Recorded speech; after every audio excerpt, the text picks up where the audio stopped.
एक दिन एक संत का परिहास करते हैं। एक संत आए हुए थे उनकी नगरी में। उन्होंने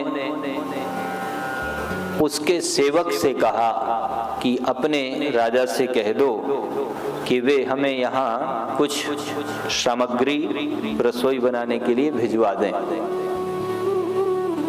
तो उन्होंने कहा कि एक भिक्षुक हैं और हम राजा हैं और हमसे आदेशात्मक बात में कहते हैं कि सामग्री भिजवा दें, हम ऐसा क्यों करें? उनसे कह दो कि वे जब इतने अच्छे हैं तो वहीं वो जो सेवक था वो उस पूर्व समय में कोई जल की व्यवस्था नहीं थी, तो पड़ा के ऊपर पखाल रखा जाता था जिसमें जल ढोया जाता था। भैंस का पड़ा जो होता है उसके माध्यम से चोटियों पर जल चढ़ाया जाता था, क्योंकि ऊपर किला बना हुआ है, जल ले जाने की कोई व्यवस्था नहीं।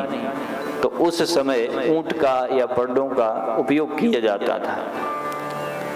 तो उस समय उस सेवक से उन्होंने परिहास में कह दिया कि वो इसी का दूध पी लें, यदि इतने महान हैं।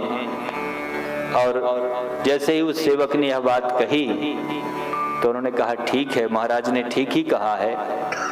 और उन्होंने उस पड्डे के ऊपर हाथ ठोका, उसके 4 थन निकल आए और अपने आप दूध गिरने लगा।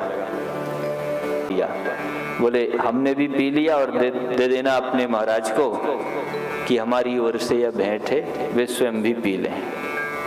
जब यह बात उन्होंने देखी तो उन्हें बड़ा आश्चर्य हुआ और आए, क्षमा मांगी और फिर उन संत की कृपा से वे ऐसे भक्त हुए, उन्हें भक्ति का उपदेश दिया कि वे एकांत में उन्होंने अपने महल के ही अंदर एक सुंदर भगवान का भव्य छोटा सा महल बनवाया।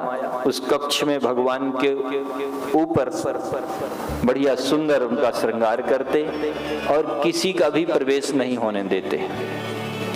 यह उन श्री जयमल जी का ऐसा जीवन बदला कि वे सदा के लिए भगवान के ही अधीन हो गए।